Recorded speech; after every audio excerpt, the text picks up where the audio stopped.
You can order the pads used in the video on CarParts.com via the link in the description. Turn off your vehicle's ignition. Set the parking brake.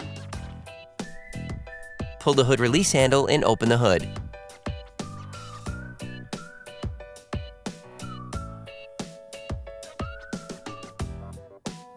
Open the brake fluid reservoir.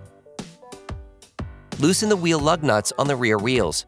In order to change the rear brake discs and brake pads on your vehicle, you will need to take off the wheels to have full access. Lift the rear of your vehicle. Place the vehicle on the jack stands. We strongly suggest watching our video on how to jack your Nissan Altima safely before carrying out this step. Don't forget to put the wheels under the vehicle. Before you start, release the parking brake, otherwise this operation will be impossible. Insert a flathead screwdriver into the opening of the brake caliper. Lift it off using the screwdriver as a lever by pulling it towards you. This will cause the piston to retract slightly so that the caliper can be removed more easily for the next steps. Hey, it's Alex from CarParts.com. If you enjoy this video and want to support us, like, comment, and subscribe. Okay, back to work. With a socket wrench and a 14mm socket, unscrew the lower slide pin.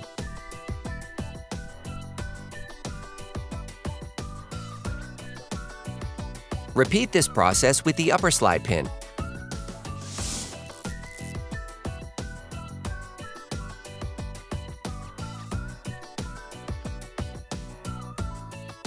You can now remove the caliper and set it down as to not pull on the rear brake hose.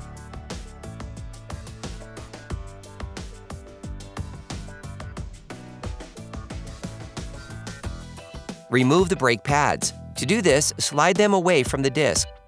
Using a flathead screwdriver, remove the anti-rattle clips.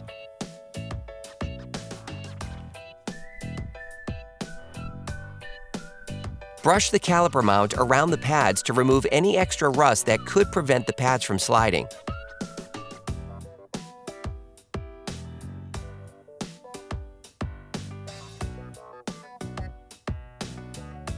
You can order the pads used in the video on CarParts.com via the link in the description. CarParts.com also recommends replacing the anti-rattle clips with new ones. Place the new anti-rattle clips on the caliper mount.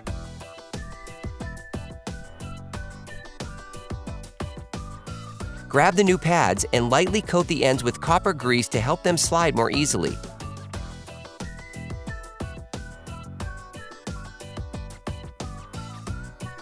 Insert the new pads into the caliper mount by sliding them in.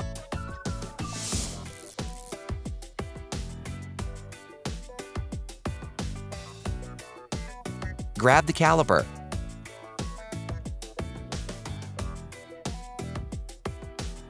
Press the piston into the brake caliper. For this operation, it is essential to have a brake windback tool, a special tool that allows you to push the piston back, making it easier to put the caliper back in place.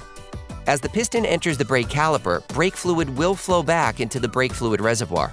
Depending on the original level of the reservoir, make sure that the liquid does not overflow. Now put the caliper back on the caliper mount. Clean the slide pins with paper towels. Then lubricate them with silicone grease to facilitate sliding.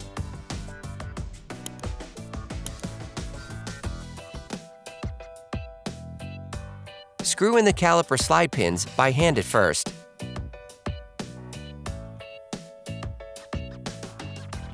Screw them in using a socket wrench and a 14mm socket.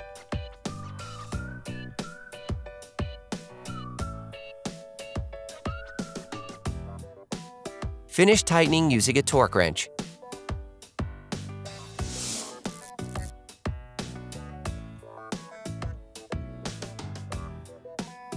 Clean the disc with brake cleaner and a cloth to remove the grease from the new pads.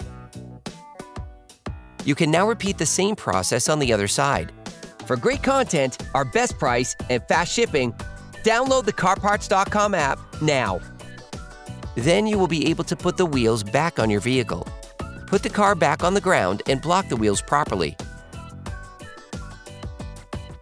Don't forget to screw the brake fluid cap back on before starting the car. Attention! Before using your vehicle again, start your car and pump the brake pedal a few times to push the brake pads together again. Try driving smoothly and avoid sudden braking for the first 30 miles or so to avoid glazing the new pads. Operation complete. Quality parts, priced right.